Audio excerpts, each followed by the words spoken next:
Welcome to the Big Bets on Campus podcast. I'm Duck, and I'm joined by BBOC co-hosts Collin Wilson and Mike Calabrese for a special Heisman preview.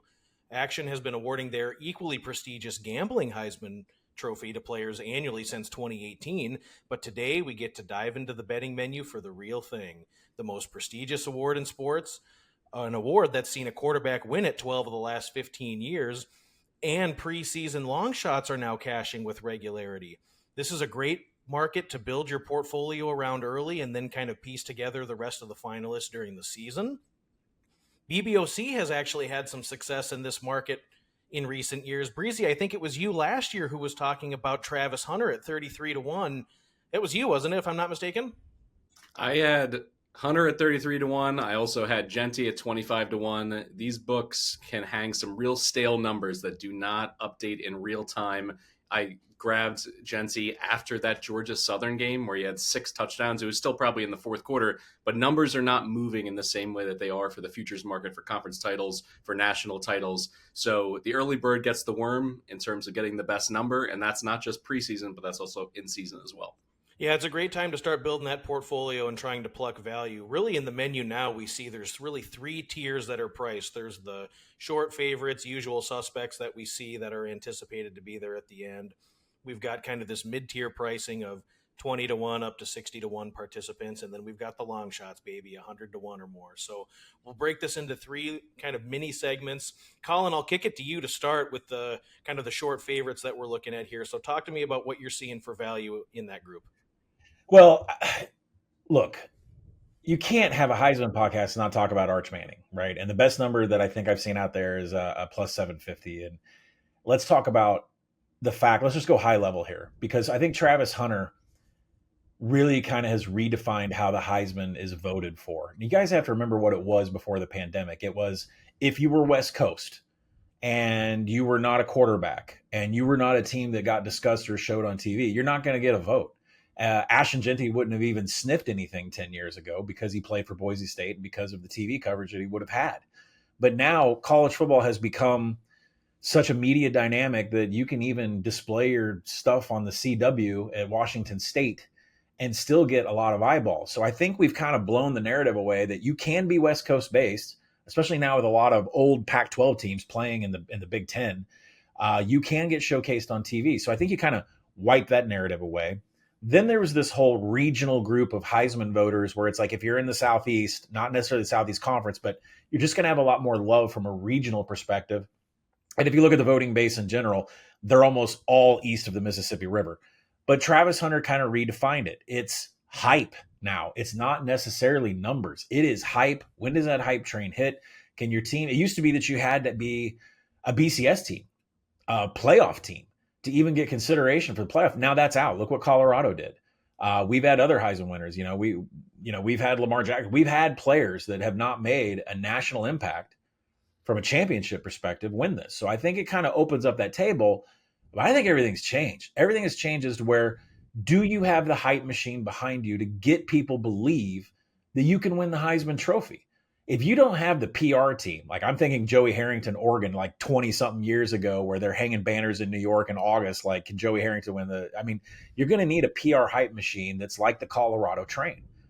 If there's a guy out there that has all of that and he doesn't even need it, it's Arch Manning at plus 750. And in my opinion, this award is his to lose. I mean, you can't deny what he's wearing the brand name. He's got a Texas logo on his helmet. The media is going to drive that. His last name is a Manning, right? Hands down, if he puts together a mediocre performance and gets Texas to 10-2, plus 750 is not going to be there. Am I going to say he's a favorite? I don't know. It depends on his numbers and who else pops up, but he's not going to be plus 750. You have to think about this last year. Like still, Travis Hunter almost didn't win. He had 552 first place votes. Ashton Genty had 309. I expect it to be like that. If Arch Manning has a mediocre career and one of these other names we talk about are much higher, you may see a split in first place votes. But Arch Manning, this is his to lose because if he has a great year, this is over. This could be wrapped up after Red River. So, he's going to run the RPO with Quintervian Reisner, CJ Baxter. That's going to beef up some rushing numbers, his touchdown numbers. He should be Steve Sarkisian's holy water at the red zone. Why we're running toss to Wisner against Ohio State, I have no clue. You should have been Arch running RPO over the A-gap. But I expect his rushing TD numbers to be up there. From a passing perspective, can he do what Quinn Ewers is doing? I don't know, but he's got Ryan Wingo and DeAndre Moore. Those are two very viable weapons that he can throw to. I've already said on the SEC podcast, I think Texas makes the SEC championship game. If they're 10-2, they make the SEC championship game. That is your showcase the day before the Heisman votes are due the next day. So again, if Arch lives up to 80% of his expectations, plus 750 is a number that should not be out there. So I'll start with, if you have any long shots, you should attach it with an Arch plus 750. So last year we saw Texas, after they played Georgia and Quinn Ewers got hurt and the offense kind of sputtered in the second half of the regular season. Now Texas has to replace 4 along the offensive line, and they're breaking in some new weapons at receiver, and they kick things off week 1 in the shoe, baby, against Ohio State. If this doesn't necessarily go according to plan, do you think that there's a chance, even if they squeak out of Ohio State with a win, but maybe Arch doesn't play his best, it's a low-scoring defensive battle, is there a chance we get a little price improvement after this week 1 performance? I don't think so. And the reason I've already played Texas plus 3 in the app, and I don't think it's closing at 3, by the way. I think it's probably going to close 1.5. The reason I played it is because of the downgrade we are expecting in the Ohio State offensive line, primarily at the defensive interior. And so if Sark simply wants to call inside zone read and let Arch live in that area, I expect him to accumulate and build the numbers and get Texas to the house. So I mean, again, like, it's one of those things where I'm jumping on Arch plus 750.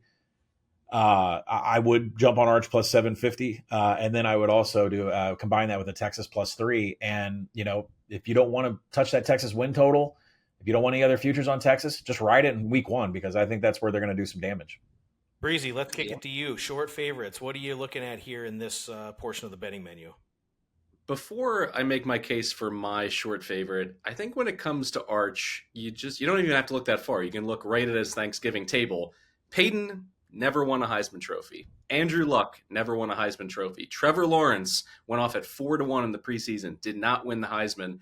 And it's not necessarily their fault at all, because everything is related to those expectations. I agree with Collin that you want to have a hype machine behind you. You want to have that name brand across your chest on your jersey. That gives you a huge leg up. Everybody in the world knows Arch Manning. He's on every magazine cover. But also, it's a double-edged sword. On the other side of it, it is, if there's a week where Trey Wisner leads, the team offensively, goes for 200 yards, does that hurt Arch in terms of his narrative that it's his team that is carrying them, that he's the offensive engine? There's also, I think, an issue in terms of pricing. I am so close to pulling the trigger on Arch. I would need it closer to 10. And while I am also on the Longhorns in that opener, if they do lose, I think you're going to see a slight tick up. I don't think we're going to see them get to double digits, but just getting a little bit better, because we have to keep in mind we're in the Mulligan era.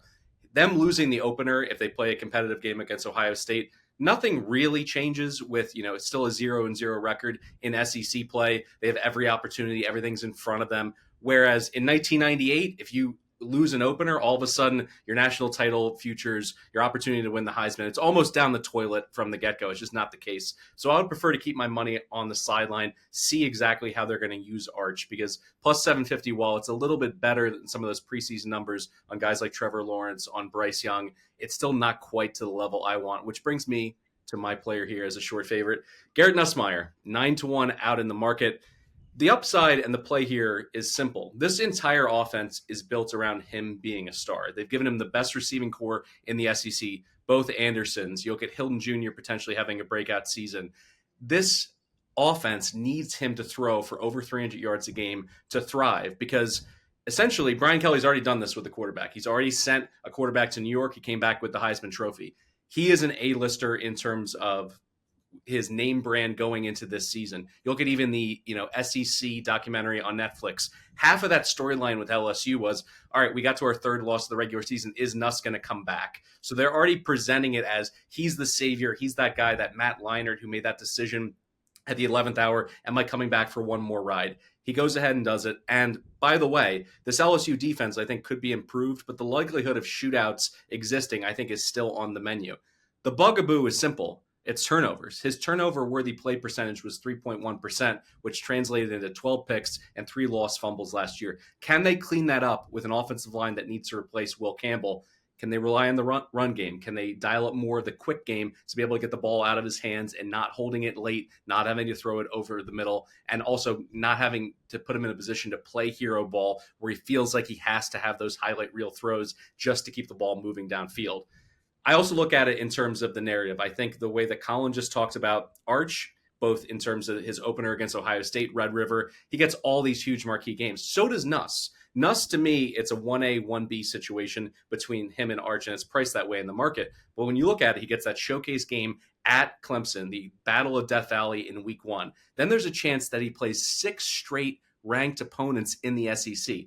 5 years ago, that probably would have moved me off a candidate like Nussmeier because you figure they're going to take their lumps. But even if he goes 4-2 in that stretch or finds a way to win 5 of those games, all of a sudden in the expanded playoff field, LSU is looking at, a really secure position. And I think his Heisman candidacy basically cements him as a finalist right from that stretch alone.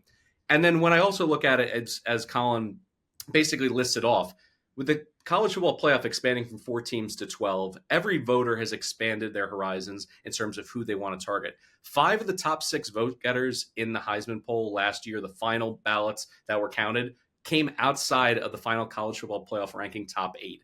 That was the only time that's happened in the last 40 years of the college football voting universe since 2007. And we know how crazy that season was. I think that's going to be the norm. I think there's going to be an opportunity for a 2 and 3 loss Heisman winner every single season. And because of that, I think you're getting so much value at 9-1 as opposed to Arch's number. I know we're splitting hairs here a little bit, a 7.5, a 9-1. I still think it's better off as you're going to tie up your money for months and months and months to try to get the best number available. And the last piece that I'll tie in here, that Clemson game isn't do or die for him. If he plays well and they lose and it bumps up to 11-1, I'm grabbing that as well because I think they have every opportunity with their schedule to get back into the conversation nationally. All this being said, Brian Kelly's already shown it to me. He's shown that he can build an offense around a passer to win the Heisman, so I'm locking in Nuss here at 9-1. I think the narrative is just so interesting, and the hostility of some of the environments that LSU has to go into this season is something that the media could gravitate towards. They've got to go to Clemson, they go to Ole Miss, Bama, and Oklahoma on the road. So those environments are going to be challenging, no question, but I definitely think that with some good performances on the road against those squads, you're looking at another player that the media can just latch onto and kind of create that media frenzy and that narrative, which is just so important when you're looking at betting the Heisman. All right, if you've been reading the room, you know that college football season is finally here, and to get the most out of the Action Network app, you'll want an Action Pro subscription. Only with Action Pro can you get real-time pick alerts from me and the entire Action Network team of experts. Plus, you can access our pro projections powered by Sean Kerner and our predictive analytics team. There's tons of other benefits as well. If you're not ready to commit for a full year, we've got great news. To celebrate college football's return, we've got a special price of just 1 week of Action Pro.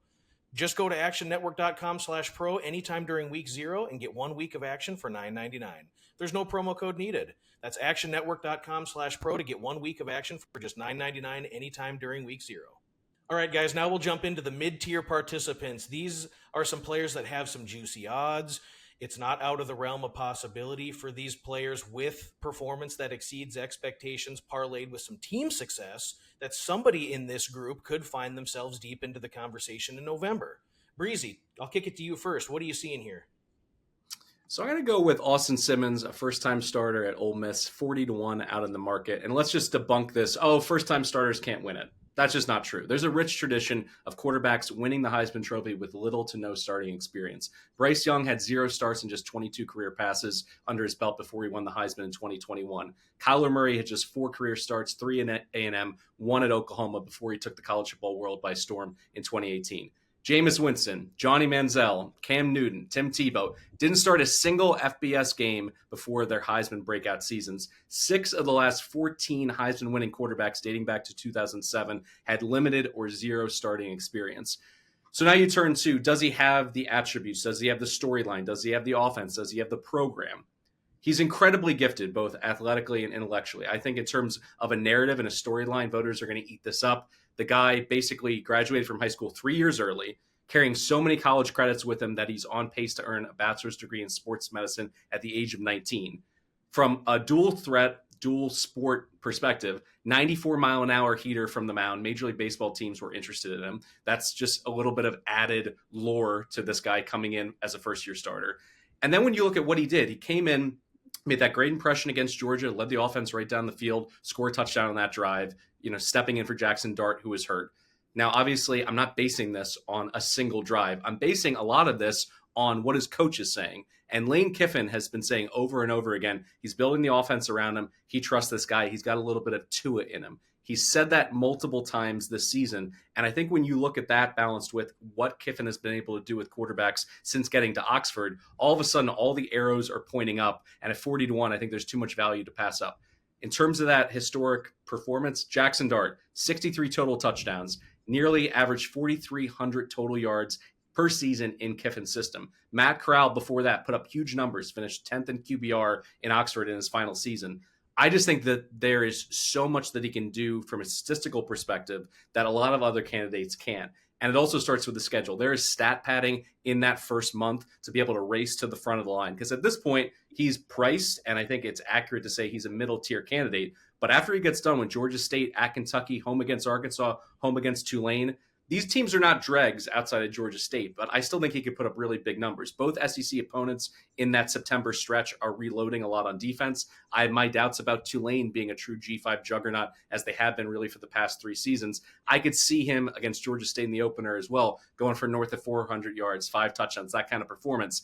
Then the next 7 weeks after that soft opening, he's probably going to draw 5 top 20 opponents. So you get that, the stat padding, then you get the opportunity to show out in nationally televised games with the eyes of the entire country on that Ole Miss program, and then closing with more stat padding opportunities against the Citadel, against Mississippi State in the Egg Bowl. I think this is the right balance between being able to show out, build confidence, and also winning those games that won't just mean a lot to him, but it's also going to mean a lot in terms of the narrative about Lane Kiffin. Can he finally punch through the ceiling in the SEC? It seems like they did it when they beat Georgia last year, then they fell apart down the stretch. He has a lot to answer for. So I think the attention that is going to be garnered by this program with the stats that Simmons can put up, I love this play at 40-1. So let's circle back real quick, because you just talked about Nuss at LSU, and now you're talking about quarterback at Ole Miss. We've got this September 27th showdown in Oxford. Is this a de facto loser leaves town sort of situation as far as the Heisman perspective is concerned, or can either one of these players rebound from a loss on that date? I think a lot of it depends on what happens in Death Valley in week 1 between Clemson and LSU. If Nuss plays really well and they win that game, I think you have multiple opportunities to drop games, get 10-2, make it to Atlanta, and then still win the Heisman Trophy. Whereas if he loses that game, I think it takes on added importance in terms of not only his candidacy, but the national narrative on LSU. So it's really going to depend on what happens there early, because as I mentioned, Ole Miss has their classic cupcake schedule, playing in Georgia State early, and then fortuitously getting Arkansas and Kentucky early in the season. I think that's going to benefit them to be able to, as I said, put some stats together, get some confidence behind a player who hasn't played all that much football, even in his high school career, leaving early. This is a guy who has all the intangibles, he has all the skills, but we need to see more of it on the field. Collin, there's value throughout the entire betting menu in the Heisman market. What are you seeing here in this tier? Well, this was somebody that used to be 40-1, but we need to ask ourselves a set of questions like I did with Arch Manning. Does this player down the board have a logo on his helmet that's won a Heisman before? Yes. Does this player have a hype machine that can get behind him? Yes. I'll point to the fact that every time we have this Heisman ceremony in New York, Billy Sims takes a break from cooking some barbecue, flies on up there, and yells "Boomer" on the stage every single year. And we just keep adding trophies to this program, which means more of them are voters, which means more of them are going to vote for their university every year. And that is the University of Oklahoma. And that is John Mateer. John Mateer, who is going to survive this little sports betting Venmo thing that he's got going on. Listen, if you don't know anything about this kid, he ran for 1,000 yards last year at Wazoo. 600 of those came off of design calls. It's not like he scrambled his way to 1,000 yards. He can run. Not only that, he had 12 explosive runs, 12 runs that went over 15 yards. He's just a third down cheat code. It's just really not fair what he can do when he has a little bit of space. And oh, by the way, he forced 54 missed tackles last year on 149 rushing attempts. And if you want to know what kind of rate that is on creating jukes and making people miss, Genty was about 40%, just a little bit higher than what Mateer was doing last year. You can talk about the strength of Wazoo's schedule and the number of tacklers they went up against, but Ash and Genty really kind of had the same thing. So John Mateer can absolutely cook on the ground, but he's a quarterback. He went 29-7 TD to INT ratio. His turnover worthy play rate at Wazoo dropped from 4.8% down to 3.5%. If that gets just a little bit better, we're talking massive Heisman numbers here. Someone that can be 1,000 yards ahead of Arch Manning. Someone that maybe could hold a Red River win and hold that above him. By the way, did we mention that Oklahoma's offensive coordinator is Ben Arbuckle, one of the most up-and-coming offensive coordinators in the entire nation? Now he's in Norman, calling his own quarterback, a system that Mateer is going to be completely comfortable with from day one. I mean, a victory over Michigan in week 2, forget it. It's over. Mateer is in the top 5, top 4, top 3 of these numbers on the Heisman poll. This is similarly priced to what OU is to win the SEC. But for John Mateer to win the Heisman, OU doesn't have to win the SEC. So John Mateer to win the Heisman, look, I think I've been talking about this since I took over 6.5 back in like February, that Mateer is the big thing. So I think these numbers are going to continue to sink. And if they beat Michigan, this number will never exist again. Yeah, I mean, there's no question about Mateer. He carried Wazoo offensively on his back last season, game in and game out. What I'm concerned about is his durability, and can he hold up against an SEC caliber athlete schedule, and is he going to stay healthy, and is he going to win enough enough games for him to get into that conversation? Is OU going to win enough, and is he going to stay durable enough against SEC caliber athletes? Do you have any concerns about any of that? Zero. I mean, if he continues to create 54 missed tackles and he doesn't get touched, now, of course, he's going to get popped. Of course, he's going to get hit. But let's just say if I'm playing the luck and I'm playing the odds, the injury regression at OU should be over after what happened last year. I've never seen anything like that. I've never seen a baseball team have as many injuries as what OU had on their offensive side of the ball last year. So I'm going to say Mateer stays healthy. All right, guys, let's talk long shots, the lotto ticket plays. We get to bet a little to win a lot. Who in this tier could have a dream season and see their invitation to New York in December come to fruition? Collin, let's start with you. Who do you like in this tier?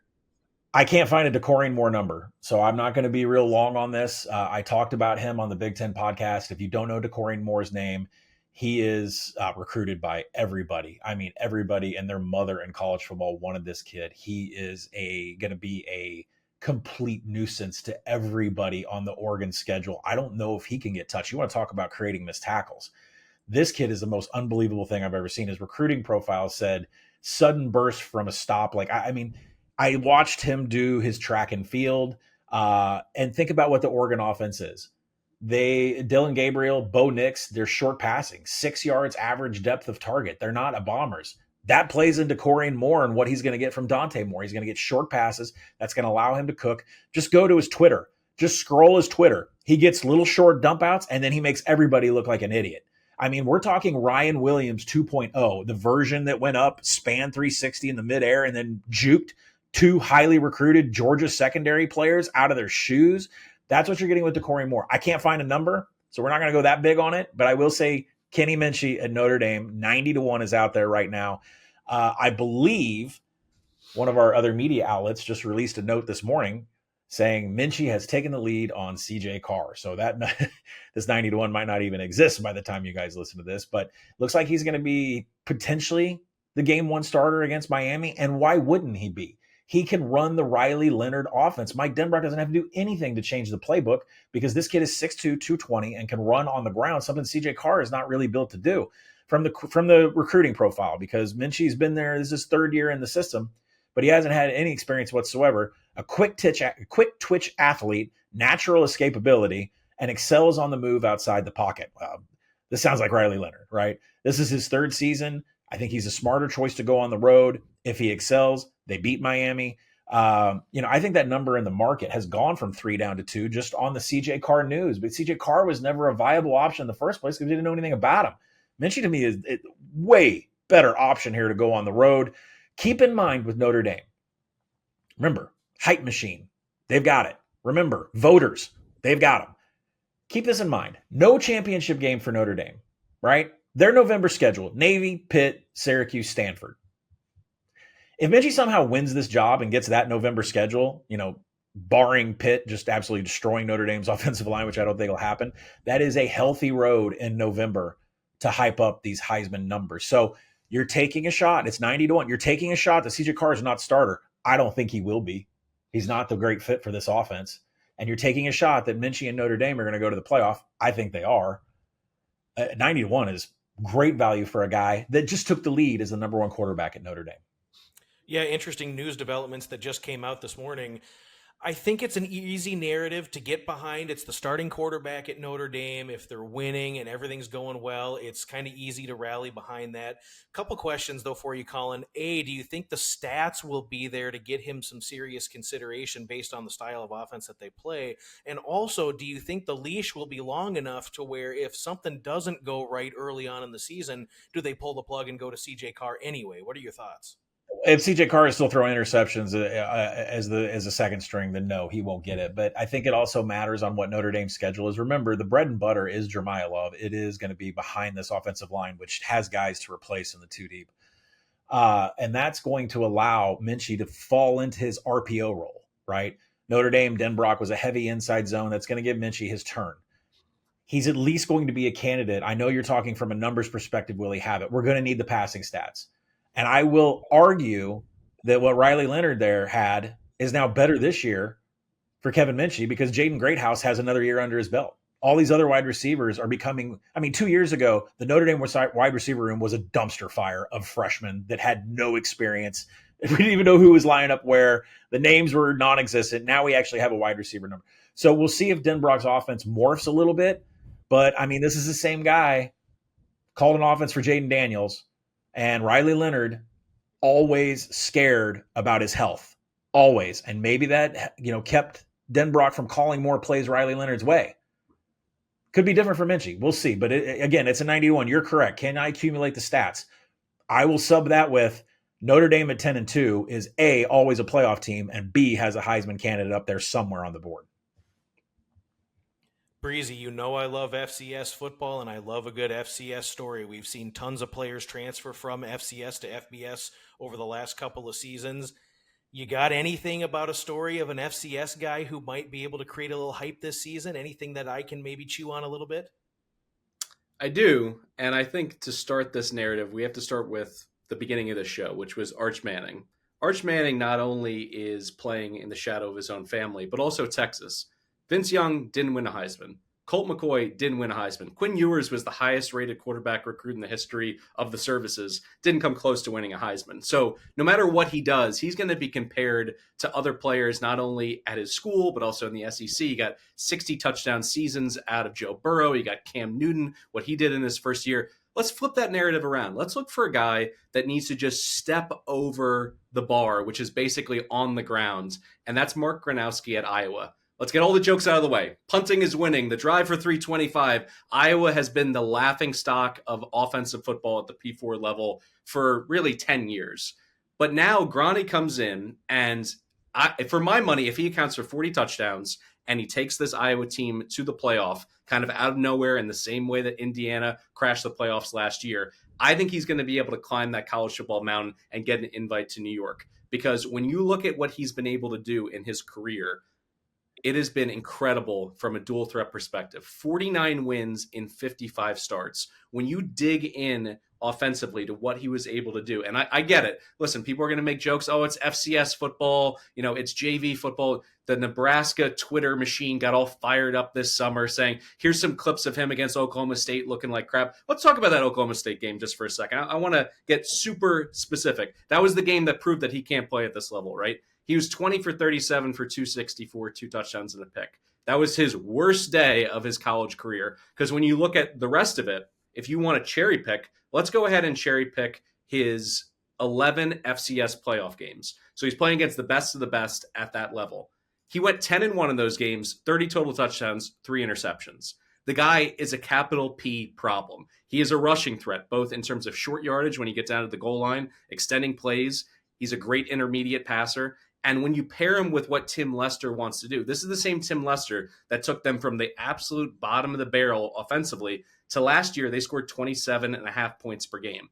For them to jump up to being top 30 offensively, which is where I think they need to get to, they need to add 6 more points per game. They had no quarterback last year at all. So not only do you have Lester working his magic, he brings in the former OC from Wake Forest, who, by the way, turned Sam Hartman with the slow mesh into a statistical monster. People forget this is one of those seasons that I think got lost to time. For the Demon Deacons, he accounted for 50 total touchdowns. And to be able to say, like, Iowa, what do they have in the perimeter? What do they have in the backfield? What did Wake Forest have that all of a sudden they were a guarantee to create a quarterback with 50 total touchdowns? I see Lester. I see what he did with Caleb Ellaby at Western Michigan as well. He had a huge season doing a lot on the ground, through the air in a breakout year in Kalamazoo. All the pieces are there.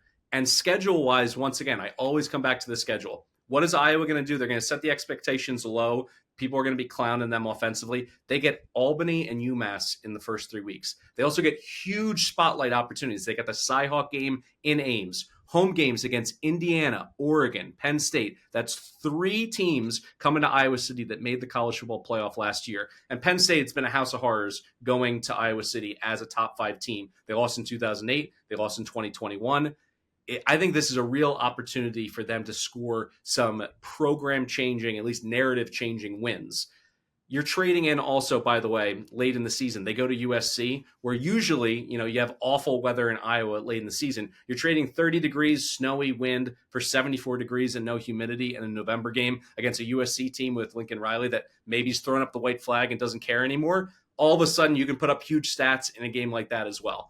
I am just enamored with this guy because when you win the FCS Heisman, the Walter Payton Award, some guys who won that, Tony Romo, Jimmy G, Cooper Kupp, these guys were all dogs at that level and then proved it in the NFL.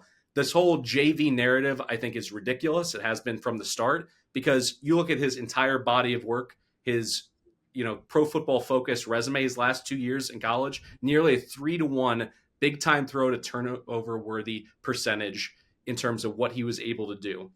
If you look at the last 5 Heisman finalists that were quarterbacks, including Jaden Daniels, who won it, they were basically in that same neighborhood, 2.8-to-1 big time throw to turnover worthy play ratio. So I see this as an opportunity to grab a guy who really comps to me. This is the big headline for me. He comps closer to Russell Wilson. Russell Wilson came in from NC State. He was a little bit underwhelming with the Wolfpack. There's a question, is he going to be forced out as their starting quarterback? He goes to Wisconsin, a team that won with defense and the running game, leads the nation in passing efficiency, 40 total touchdowns. If it was a 12-team college football playoff, he would have punched his ticket that season. They had that fluky loss to Michigan State. Kirk O'Chains goes for the Hail Mary at the end of that game. They lose.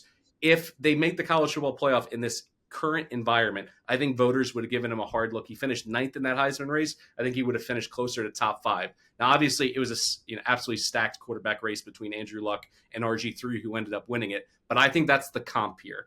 And to be able to get a guy at 150-to-1 who basically grades out, in my opinion, in terms of fit, in terms of dual threat ability, like Russell Wilson, you can do a lot worse in this Heisman market than Mark Gronowski. So I'm going to go with the former Jack Rabbit from South Dakota State and fire this ticket in. How crucial does that October 18th home bout against Penn State loom then in regards to Gronowski and his opportunity to make some noise in the Heisman market?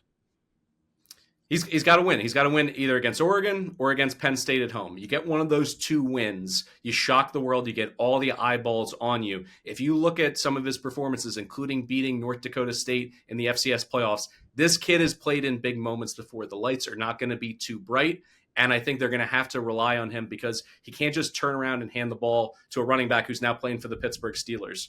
They need him to be the offensive engine. And like I said, if they can crack the top 30, 35 offensively, and he can account for 35, 36 touchdowns over the course of the season, I think the narrative is going to work in his favor. It has been over 20 years since Brad Banks really came out of nowhere and exceeded expectations as a starter for the Hawkeyes. I think this is what can happen again. It put him in the running to be able to get, Heisman votes that year. I think the same is going to take place here. And it's critical, in my opinion, to be able to score one of these long shots to get to New York, because then it makes it easier throughout the course of the season to build up the rest of your portfolio so that you end up with 3 or 4 candidates, out of 5 in New York, and then you got a great chance to cash.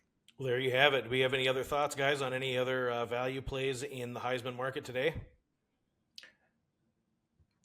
Reach out if decoring more numbers are out there. I don't know. I mean, it's a freshman. but wait till we see him play.